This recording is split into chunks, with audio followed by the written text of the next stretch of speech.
right, deep divers. Ready to dive into ancient Athens. I think so. Should be fun. This is like the philosophical mosh pit of the ancient world. Definitely. Socrates, Plato, Aristotle. Mm-hmm.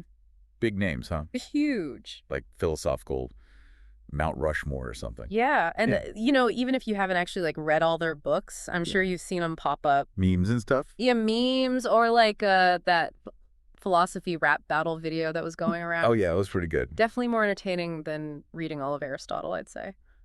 Probably true. Yeah. But today, we're going past the memes, right, beyond the sound bites, and really trying to unpack what these guys were all about. It's like, why were they such a big deal? What made their ideas so radical that we're still talking about them thousands of years later? Yeah, and I think the big question, too, is, how can we, in the 21st century, actually use their wisdom in our own lives? It's not just about knowing who they were. Right. It's understanding why they still matter. Exactly. So let's start with Socrates, the OG philosophical rock star. Oh, yeah. Famous for that quote. Yeah. I know that I know nothing, but there's more to it. Way deeper than just a humble brag. Right. Oh, yeah. Socrates was anything but humble. This guy was basically calling out everyone who thought they had it all figured out. Right. He believed that true wisdom starts with acknowledging how much we don't know. And then you got to keep questioning, keep digging deeper. Which brings us to his signature move. Okay. The Socratic method. Ah, yes. This wasn't just about peppering people with questions, right? It was more about dismantling their arguments, revealing those flaws in their logic. It's like taking a philosophical debate and turning it into a verbal sparring match. I like that. Yeah. And Socrates, he wasn't afraid to throw some intellectual punches. No, not at all. Right. He wasn't trying to win a popularity contest here. Yeah. He was trying to shake people out of their complacency. Absolutely. Imagine just walking through the Athenian marketplace, minding your own business. Right. And suddenly this guy comes up and starts grilling you about the meaning of justice, yeah, the nature of beauty. Just another day in Athens. So no wonder he gets the nickname Gadfly. Right. He was like that persistent mosquito that just wouldn't go away, forcing people to confront their own assumptions. Confront those assumptions. But that kind of relentless questioning wasn't exactly appreciated by everyone. Oh, no. Definitely ruffled some feathers. Especially back then. Yeah, think about it. Ancient Athens. Deeply traditional. Right. Steeped in religious beliefs. Socrates and his constant questioning, it really challenged the status quo. And that made some powerful enemies. It did. And ultimately that led to his trial and death. Unfortunately, yes. Yeah. He was accused of corrupting the youth, impiety. Just being a nuisance. Yeah, basically a public nuisance with all his ideas. And during his trial, he had the chance to apologize. He could have backed down. Saved his own skin. Yeah. But of course, Socrates being Socrates, he doubles down. Argues that he'd rather die for speaking the truth than live a lie. Yeah. Even compares himself to a gadfly sent by the gods to awaken the Athenian people. That's a pretty powerful image. Talk about an epic mic drop. Right. The authorities were not amused. No, they weren't. They sentenced him to death. By drinking hemlock. That's basically ancient Greek poison, right? It is. Heavy stuff. Yeah. So why should we care about this guy? Right. Lived thousands of years ago, got himself killed for being a philosophical troublemaker. Well, because his way of thinking is surprisingly relevant to us today. Okay, how so? Think about the world we live in. Okay. Overflowing with information, opinions, fake news, social media, echo chambers. Oh, yeah, it's a lot. It's easy to get lost in the noise. Yeah, for sure. So we need that Socratic spirit now more than ever. That ability to question everything, think critically. Yeah, to not just accept what we're told, the Socratic method. It's like a mental self-defense course against misinformation. It helps us identify biases, evaluate evidence, form our own informed opinions. It's about having the courage to ask tough questions, even if it makes people uncomfortable. Oh, exactly. Now, speaking of asking tough questions, let's move on to Plato. All right. Socrates' star pupil, obviously deeply influenced by his mentor, even wrote about Socrates' trial.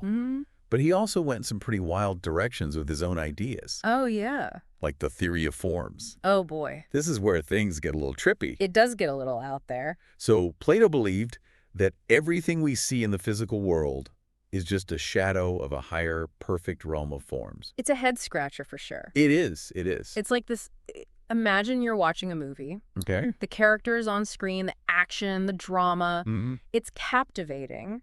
but it's just a projection. Okay. A shadow play. Yeah. The real story, the true essence of those characters, exists somewhere else beyond the screen. So you're saying our physical world is like that movie screen, and the forms are like the true reality behind it. You got it. The forms are like the blueprints, the perfect archetypes of everything that exists. So the chair I'm sitting on, the tree outside my window. That's right.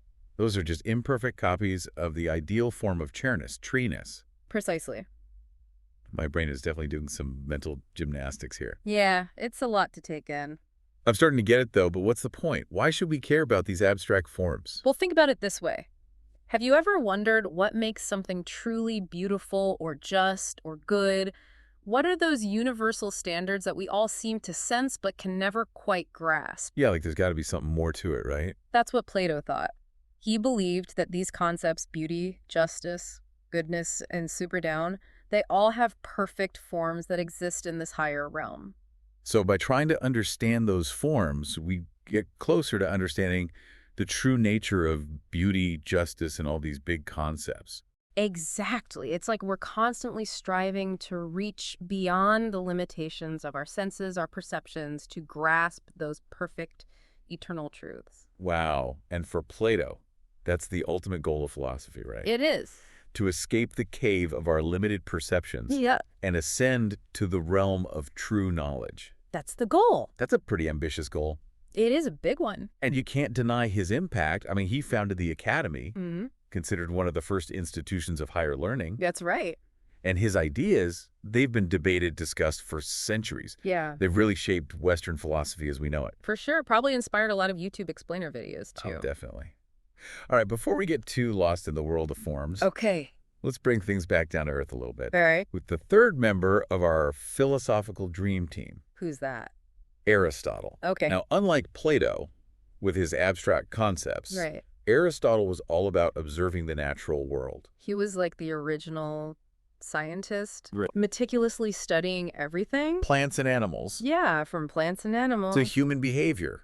That's right. Politics. He was a true polymath, fascinated by all the intricacies of the world. Yeah, and for him, understanding that natural world was crucial to understanding how we as humans can live a good, fulfilling life. Exactly. And this leads us to his concept of virtue ethics. Okay. And the golden mean. Sounds like some ancient self-help guru advice. It kind of does. It does. In a way. Well, Aristotle believed that living a virtuous life is about finding the balance between extremes.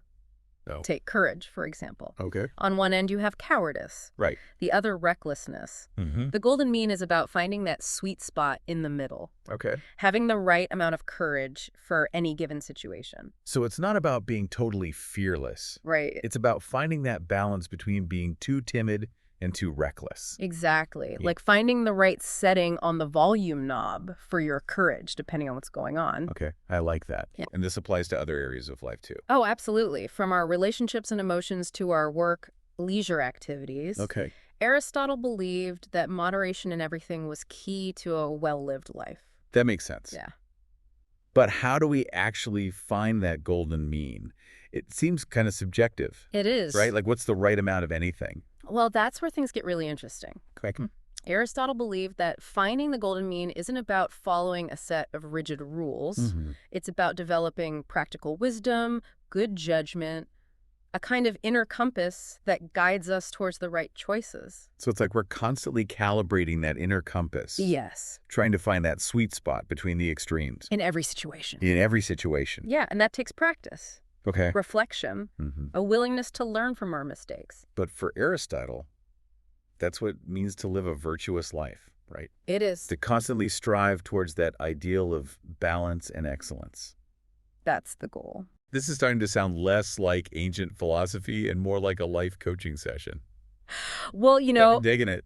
That's the thing about these philosophers. Their ideas are surprisingly timeless and relevant to our lives today. Yeah. Whether it's Socrates' questioning spirit, Plato's pursuit of higher truths, or Aristotle's quest for balance, their wisdom offers us different perspectives on what it means to live a good, meaningful life. So we've got these three philosophical heavyweights, each with their own unique approach to life, knowledge, truth. Yeah. But how do their ideas connect? How can we actually apply them to our own lives? That's the question, isn't it? It is. We'll dive deeper into that when we come back. Sounds good. Welcome back, deep divers. Okay, so it seems like we've fallen down a bit of a philosophical rabbit hole here. I think so. With all this talk of the Socratic method, theory of forms, the golden mean. It's a lot to take in. It's a lot to wrap your head around. It is. But I think the big question is, how do we actually use this ancient wisdom in our modern lives? I mean, it's not like we're wandering around the Athenian marketplace debating the meaning of life, right? Well, maybe we should be, but you're right. The challenge is to translate these philosophical concepts into practical tools for navigating the 21st century. Okay, so let's start with Socrates. Okay. And his relentless questioning. Mm-hmm. I get that it's important to think critically. Yeah. But how do we actually apply that in our daily lives? Yeah. Should I be interrogating my barista about the ethical sourcing of their coffee beans? You know, maybe save those philosophical debates for after you've had your caffeine fix. Okay. But you're on the right track. It's about bringing that Socratic spirit of inquiry into your everyday interactions. So instead of just scrolling through social media, passively absorbing whatever pops up on my feed, I should be questioning the sources, the biases, the agendas behind the information. Exactly. Think about it. You're constantly bombarded with information, opinions, clickbait headlines. It's easy to just get swept up in the current to accept whatever sounds convincing or aligns with your existing beliefs. Like we're all living in our own little echo chambers. Exactly. So how do we break out of that? Well, we channel our inner Socrates. Okay. Before you hit that share button or get into a heated debate in the comment section, right, take a moment to ask yourself, okay, what are the assumptions behind this argument? What's the evidence? Okay. Am I just reacting emotionally, or am I actually thinking critically about this? It's like hitting the pause button on our knee-jerk reaction and actually engaging our brains before we engage our thumbs. I like that. I like that. Yeah. It's like Socrates is whispering in my ear like, hold on, are you sure about that? That's a good way to put it. And what about that inner voice he talked about? That demon. That demon. What would your demon be warning you against today? Ooh, that's a good question. What are the temptations or bad habits you need to resist? Yeah.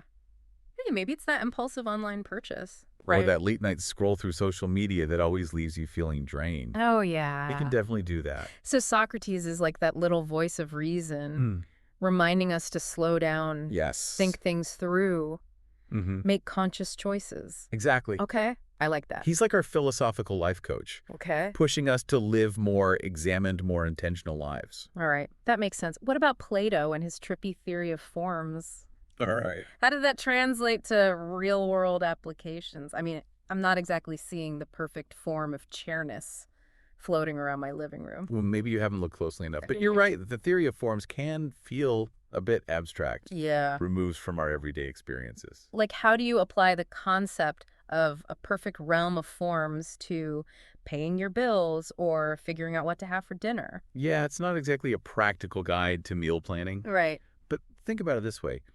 Plato's challenging us to see beyond the surface level of things. To question the narratives and assumptions that we often take for granted. So it's not about literally seeing those perfect forms, but recognizing that there might be a deeper level of reality, a deeper meaning behind what we perceive with our senses. Exactly. Think about the things you value most in life. Okay. Love, friendship, happiness, success. What do those concepts actually mean? Yeah. Are you defining them based on societal expectations, media portrayals, or your own internal compass? That's a good question. It's like, are we chasing after shadows, mistaking those fleeting, superficial versions of happiness or success for the real deal? Plato would probably say yes. Yeah. And he'd encourage us to dig deeper, to question those societal narratives that tell us what to value, how to live, what to strive for. So it's like Socrates and Plato are teaming up here. Yeah. Socrates is giving us the tools to question, and Plato is pointing us toward what to question, those ingrained beliefs, those shadows that we often mistake for reality. I love how you're connecting the dots. Yeah. It makes you think, what cave shadows are we mistaking for reality today? Oh, yeah. Is it the pursuit of material possessions? The obsession with social media likes? The pressure to conform to certain beauty standards? Whoa, things just got real. They did. But you're right. This is about more than just understanding ancient philosophy. It is. It's about examining our own lives, our values, asking ourselves some tough questions. That's where Aristotle comes in. Okay. With his grounded, practical approach to living a good life. Right. We were talking about the golden mean, that idea of finding that balance between extremes. But how do we actually put that into practice? Give me some real-world examples. Sure. Okay. Think about something as simple as your diet. Okay. On one extreme, you have someone who's super restrictive, counting every calorie, obsessing over every ingredient. Right. On the other extreme, you have someone who indulges in every craving, eats whatever they want, whenever they want. Yeah. The golden mean would be finding that balanced approach. Yeah. Enjoying food without overdoing it, nourishing your body without depriving yourself. So it's not about following some rigid diet plan. Right. It's about developing a healthy relationship with food. Exactly. It's about finding that sweet spot where you're taking care of yourself without becoming obsessive or restrictive. Okay. And this applies to other areas of life, too. Like what? Well, think about your work-life balance. Okay. Are you constantly grinding, sacrificing your personal life for your career? Or are you neglecting your responsibilities, letting things slide? Right. The golden mean would be finding that balance, working hard, but also making time for rest, relaxation, and the things that bring you joy. And this all ties back to Aristotle's concept of eudaimonia. It does. Okay. Remember, eudaimonia isn't just about fleeting happiness. Right. It's about living a life that's in accordance with virtue, a life that's truly fulfilling. Okay. And for Aristotle, that means finding that balance in all things, cultivating those virtues that allow us to thrive as human beings. This is making me think about all the different areas of my life where I could apply this golden mean. My relationships, my finances, my screen time habits. It's like a whole new way of approaching decision-making. It is. It's about being mindful, intentional, and constantly asking ourselves, Okay. am I veering too far in one direction? Right. Am I neglecting something important? How can I bring more balance into this situation? So we've got Socrates pushing us to question. Yep. Plato challenging us to see beyond the surface, and Aristotle guiding us towards balance. It's like they've given us this philosophical toolkit for navigating the complexities of life. I love that. It's a good way to put it. And the best part is it's a journey of self-discovery. It is. It's about taking these ancient ideas and making them your own. Yeah. Finding what resonates with you and applying it to your unique circumstances. Absolutely. Okay. I'm feeling inspired. But before we get too carried away with our philosophical epiphanies, Right. let's take a moment to gather our thoughts and prepare for our final descent into the depths of ancient wisdom. Sounds good. We'll be right back. Okay, deep divers, we're back Back for round 3. for the final stretch of our philosophical odyssey. That's right. I don't know about you, but my brain feels like it just went through a mental marathon I can relate to that. with Socrates, Plato, and Aristotle as my personal trainers. Yeah, they definitely put us through the paces. So as we wrap things up, let's try to connect all the dots. Right. What are the big takeaways from our deep dive into the world of these ancient thinkers? Well, I think one of the most striking things is how these 3 philosophers, Yeah. despite their very different personalities and approaches, Right. all shared this deep conviction What's that? that the unexamined life is not worth living. Wow. They were all about pushing us to think critically, Right. to question our assumptions, to strive for a life of purpose and meaning.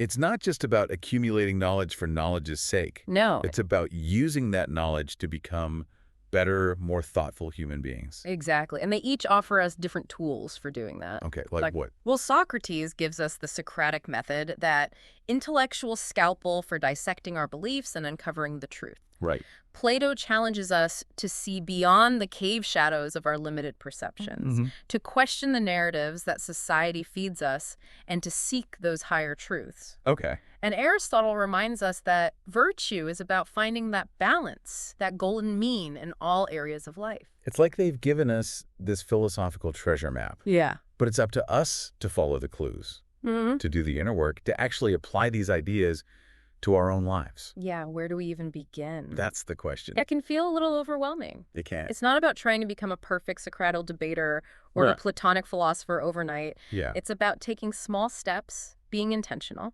Okay. and incorporating their wisdom into our daily lives. So what would be a good starting point? How about this the next time you're scrolling through your social media feed instead of just passively consuming content? Okay. Try applying the Socratic method. Ask yourself, what's the source of this information? Is there any bias? What's the agenda behind this post? So bringing a more critical, discerning eye to all the information overload we face. Exactly. It's like a mini mental workout, flexing those critical thinking muscles. I like that. Or how about this? Think about an area of your life where you're struggling with a decision. Okay. Or feeling stuck. Maybe it's a relationship issue, a career dilemma, even just trying to figure out how to manage your time better. Okay. Try applying Aristotle's golden mean. Okay. Ask yourself, am I veering towards one extreme or the other? What would a more balanced approach look like? Finding that sweet spot. Exactly, where you're not overdoing it or underdoing it, but finding that equilibrium that leads to a more fulfilling life. This is making me realize that philosophy isn't just some abstract academic subject. It's not. It's a way of life. It is. It's about asking those big questions, challenging our assumptions, and constantly striving to become better versions of ourselves. And that's the beauty of it, isn't it? It's an ongoing journey of self-discovery. There's no finish line, no graduation ceremony. Right. It's about embracing that process of learning, growing, and evolving. So to leave our listeners with some parting wisdom from our philosophical mentors. All right. Let's revisit those thought-provoking questions we touched on earlier. Okay. What would your inner demon, like Socrates, be warning you against today? What area of your life could you apply the golden mean to? And what cave shadows are you mistaking for reality? Ooh, good ones. Keep those questions simmering. Definitely. And remember, the best way to honor these philosophical giants is to engage with their ideas. Yes. To make them your own, and to use their wisdom to navigate the complexities of the 21st century. Couldn't have said it better myself. Well, that's it for this deep dive into the world of Socrates, Plato, and Aristotle. It's been a journey. We hope you've enjoyed this philosophical adventure as much as we have. I know I have. Until next time, keep those minds sharp, those questions flowing, and keep diving deeper. See you next time.